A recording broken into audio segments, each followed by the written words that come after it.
Bonjour les amis. Bonjour les amis. Bon, ça y est, t'as montré que t'avais perdu tes dents, tu peux laisser ton grand-père. Bon, bah écoutez, celle-là, on me l'avait jamais fait, j'étais en train de vous faire la vidéo du jour, j'avais presque fini, et évidemment, toc toc toc, perturbation, un gentil garçon par ailleurs qui passe pour me demander si je veux pas refaire mon toit. Résultat, la vidéo à refaire, deuxième. Donc je vous raconte l'histoire qui s'est passée le 21 mai 2019, ça nous rajeunit pas, à Montpellier, puisque j'y étais, et les conséquences que cela a pu avoir pour mes copains de la Ligue du Midi, mais aussi pour moi. Donc ce 21 mai 2019, je suis invité par la Ligue du Midi à une conférence de presse. Je vous en explique le contexte, et comme je suis dans le coin, j'accepte l'invitation. Donc nos amis les Insoumis, avec la députée du coin Muriel Ressiguier, je ne ferai pas de commentaires sur le physique de Muriel Ressiguier, j'en ai déjà fait sur Sophie Mazas, donc je ne vais pas aggraver mon cas. Donc Muriel Ressiguier donc, a lancé une procédure à l'Assemblée nationale. Elle estime qu'il y a des violences d'extrême droite partout en France, vous voyez déjà. Darmanin n'avait pas encore sévi, il n'avait pas encore dissous Génération Identitaire et des dizaines d'associations patriotes tout en foutant une paire royale aux gauchistes. Et malgré tout, Sophie Mazas et surtout Muriel Ressiguier demandaient la dissolution de la Ligue du Midi, rien de moins.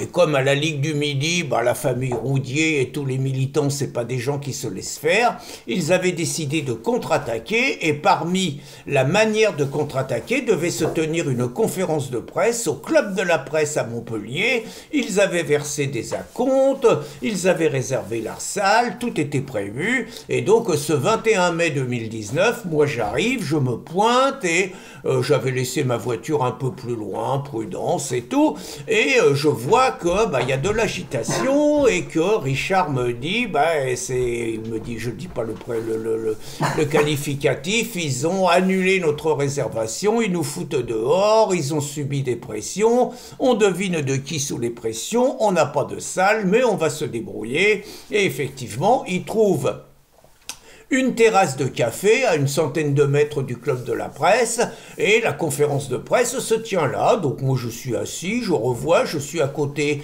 d'un gars des Brigandes à l'époque, et le gars il s'appelle Antoine, il a la jambe cassée, il a la jambe dans le plâtre et tout, il a la jambe allongée sur une chaise, et puis on commence la conférence de presse. Je vois pas trop de journalistes, on attend un peu, on est habitué à faire des conférences de presse sans presse nous autres, hein. Donc, et puis d'un seul coup je vois un groupe de 3-4 personnes, tenues de cuir, jean troué, look un peu loupard gaucho, quoi. Et je dis à Richard, tiens, tu as une visite d'Antifa. Et Richard, il me dit, tu rigoles? Et je dis, ah bon, c'est pas des Antifa? Il me dit, mais tu rigoles, c'est la présidente de la Ligue du Midi de l'Hérault, c'est Madame Mazas, elle est avocate. Je dis, ah bon, j'ai jamais vu un avocat habillé comme ça. Et elle est entourée de 2-3 personnes. Je dis, et ceux-là, qui c'est? Il me dit, je crois que c'est des journalistes gauchos locaux. Donc ça arrive ensemble.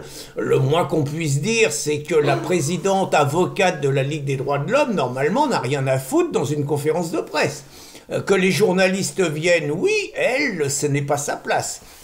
Donc sa présence n'a qu'un objectif, créer de la perturbation, ce qu'on appelle un trouble à l'ordre public, et faire en sorte que les choses dégénèrent. Elle fait tout pour que les choses dégénèrent, elle multiplie les provocations, les bousculades, les insultes, les colibets, elle met même un coup de pied dans la chaise du pauvre gars qui a la jambe dans le plâtre, quand même, quoi, faut le faire quand même, hein. À un moment, les copains, comme ils veulent que la conférence puisse se tenir, les copains la repoussent gentiment, elle simule une agression, là c'est grotesque quand même, elle simule, ça me faisait penser quand je jouais au football et que je voulais obtenir un penalty et que je tombais dans les 18 mètres.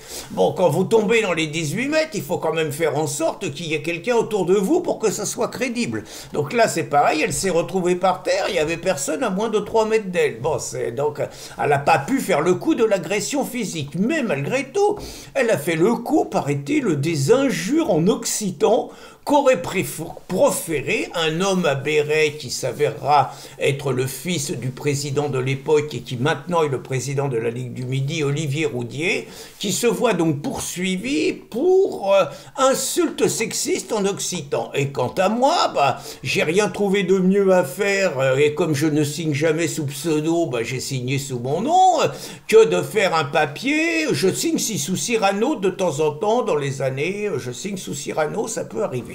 Hein, mais donc je fais un papier où je dis que j'ai vu à l'œuvre Madame Sophie Mazas et que j'ai été étonné de ses agissements. Et sans doute avec une certaine imprudence due à ma naïveté de croire que nous sommes dans le pays des droits de l'homme et de la liberté d'expression, je dis que je suis étonné du comportement de Sophie Mazas et je me permets de dire qu'elle pourrait être une jolie femme, c'est vrai, et je lui donne quelques conseils d'homme par rapport au fait qu'est-ce qu'elle pourrait faire pour être encore une plus jolie femme. Bon, je vais pas... Allez, je parle de sa coiffure, je parle de sa tenue, et je parle un peu de sa silhouette. Voilà, rien de plus, et je me prends un procès, moi aussi, pour injure sexiste. Alors, ce procès, et ça va me permettre de parler de la justice, ce procès a été reporté 15 fois. 15 fois, je ne sais pas si vous voyez, les mecs ils vous racontent que les tribunaux sont encombrés, et 15, déjà un procès pour ça, c'est déjà gros, mais 15 fois. Je me suis déplacé 2 fois à Montpellier pour rien, si ce n'est le plaisir de voir des amis, par ailleurs c'est jamais perdu, mais j'ai quand même fait beaucoup de kilomètres et dépensé pas mal d'argent là-dessus. J'ai été condamné en première instance, alors ça a été une histoire compliquée, parce que moi on m'a dit, j'ai jamais reçu les attendus du procès, mais on m'a dit que j'avais été condamné à 2000 € avec sursis, que c'est ce qui avait été dit. Il y en a d'autres qui ont dit 2000 € ferme. Toujours est-il que le trésor public m'a réclamé 2000 € ferme. J'ai passé des journées à faire le lien entre le tribunal et le trésor public, et j'ai fini par avoir la confirmation que je n'avais été condamné qu'avec du sursis. Je vous dis pas les menaces du trésor public et tout. Bon, vous voyez, moi j'ai été condamné avec du sursis et finalement je m'en sors bien, je voulais quand même faire appel, puis il y a eu des complications, finalement mon appel je l'ai fait trop tard, donc finalement, Olivier Roudier, lui, passait en appel. Et en première instance, alors il avait été condamné à 2000 € ferme, ce qui était déjà un truc invraisemblable, je trouve. Et donc ils ont fait appel pour ça. Et en appel, donc le pauvre Olivier, il se prend 3000 € d'amende. 3000 € d'amende. Et en plus, il faut filer 800 € pour les frais de justice de Madame Mazas. Alors c'est vrai que c'était le 19 février ce procès. Vous voyez, moi j'étais sur le 18, il y avait déjà le procès Le Gallou, qui était un truc grotesque quand même, parce que Jean-Yves a contesté une décision de justice prise par la juge Florence Nicolic, qui avait bloqué l'expulsion de l'imam Iqiyoussen sous le prétexte qu'il avait des gosses, vous voyez. Et puis il y avait Robert Ménard, qui était pas loin non plus, et qui lui se retrouvait devant le tribunal pour avoir refusé de marier un Algérien multirécidiviste qui devait être expulsé, qui était en situation irrégulière et pour lequel ça sentait quand même un peu le mariage arrangé. Donc il y avait déjà ces 2 procès qui étaient déjà énormes, et donc c'est le lendemain, mais j'ai été pris, j'ai pas eu le temps de réagir, que le verdict pour Olivier est tombé. Donc je vous dis, le Olivier au total il se prend à peu près 4000 € d'amende, et là ils sont en train de réfléchir, parce que je vous dis pas, il y a 4000 €, mais en plus il y a les frais d'avocat du premier procès, il y a les frais d'avocat du deuxième procès, parce que même si les avocats sont gentils, ils ne travaillent pas gratuitement, il faut qu'ils payent aussi leurs charges, leur cabinet, leur personnel, et ça, il faut le payer. Hein, et si la Ligue du Midi choisit d'aller en cassation, la cassation, c'est des avocats spécialisés, mais ils sont tellement spécialisés que la plupart du temps, c'est 5000 €. Donc, si vous faites les calculs, la Ligue du Midi est gavée de subventions, première chose.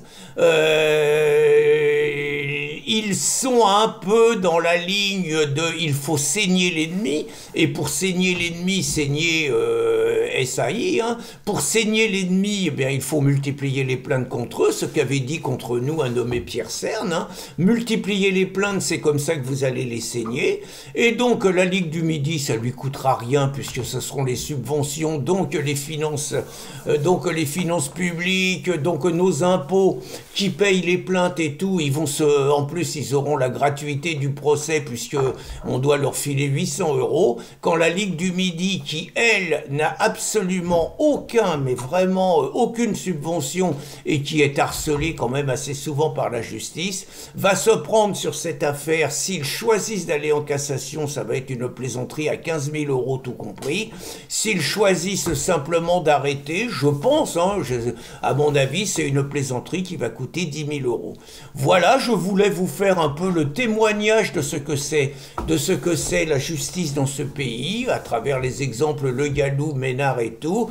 Et il ne faudra pas que les juges s'étonnent si après des verdicts aussi partisans, aussi partiaux, aussi politisés, de moins en moins les Français ne feront confiance à cette justice politisée qui ne rend plus la justice au nom du peuple français, mais au nom d'une idéologie partisane, une idéologie, on va dire, d'extermination de l'adversaire, et cette extermination de l'adversaire passe par ce procès, passe par les jugements, passe par la ruine, passe par la mise à mort financière, et nous en savons quelque chose.